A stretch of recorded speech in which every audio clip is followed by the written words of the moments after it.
La start-up a été créée avec quatre associés, Steve, Willem, Augustin et Nicolas. C'est pour ça qu'on s'appelle Swan H. La start-up elle a été créée sur la base de recherches que nous avons faites au sein du laboratoire au LHFA. Donc on a trouvé comment activer l'azote dans des conditions douces de température et de pression pour fabriquer de l'ammoniac. C'est une molécule qui est essentielle à l'agriculture parce que c'est à partir de cette molécule qu'on fait les engrais. On a besoin de fabriquer des quantités absolument gigantesques d'engrais, de l'ordre de 200 millions de tonnes par an. Donc ça, c'est fabriqué industriellement par un procédé, qui est le procédé Haber-Bosch. Il a plus de 100 ans, donc il est parfaitement optimisé industriellement, sauf qu'il marche à des très hautes températures et des très hautes pressions. Et il est générateur de dioxyde de carbone dans des proportions très importantes, de l'ordre de 2% des émissions de CO2 mondiales.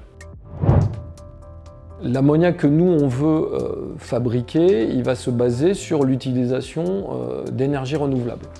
Donc on ne va pas être générateur de CO2. On a découvert un moyen de faire ça, qu'on a breveté au laboratoire, et c'est ce qui nous a permis de créer la start-up. La start-up a été créée décembre 2021, donc avec quatre associés, Steve, Willem, Augustin et Nicolas. C'est pour ça qu'on s'appelle Swan H d'ailleurs. On a pu avoir un premier laboratoire qui nous a permis vraiment de lancer l'activité en 2022. Et puis petit à petit récupérer des financements auprès de BPI France qui nous ont permis de recruter plus de collaborateurs.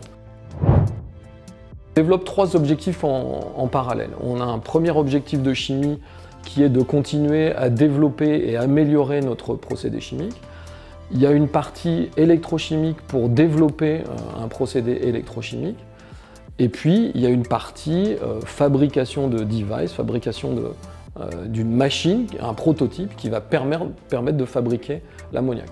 Donc c'est une course contre la montre entre arriver à convaincre plus d'industriels ou plus de financeurs de nous soutenir.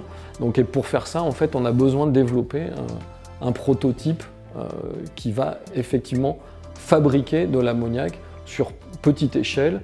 Et notre objectif, c'est à terme d'augmenter l'échelle de notre prototype.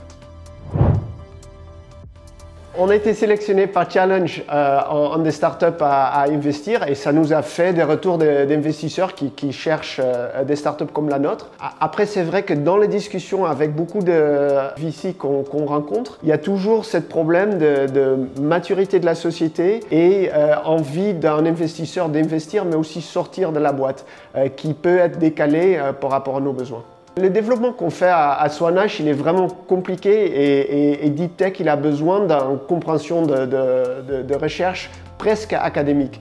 Et donc le fait qu'on est très proche du labo CNRS nous aide à avancer beaucoup plus vite qu'une recherche purement industrielle où on est plus focalisé marché. On a réussi à avoir un partenaire industriel, donc la société Thermillion, qui est une société qui utilise de l'ammoniac pour faire des procédés de nitruration de métaux.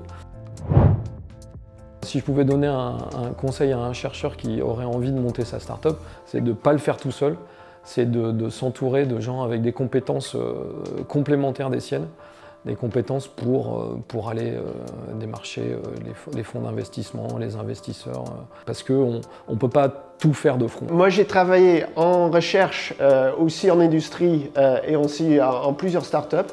Et je trouve le travail dans les startups, c'est vraiment beaucoup plus excitant, beaucoup plus gratifiant que les autres boulots que j'aurais pu faire.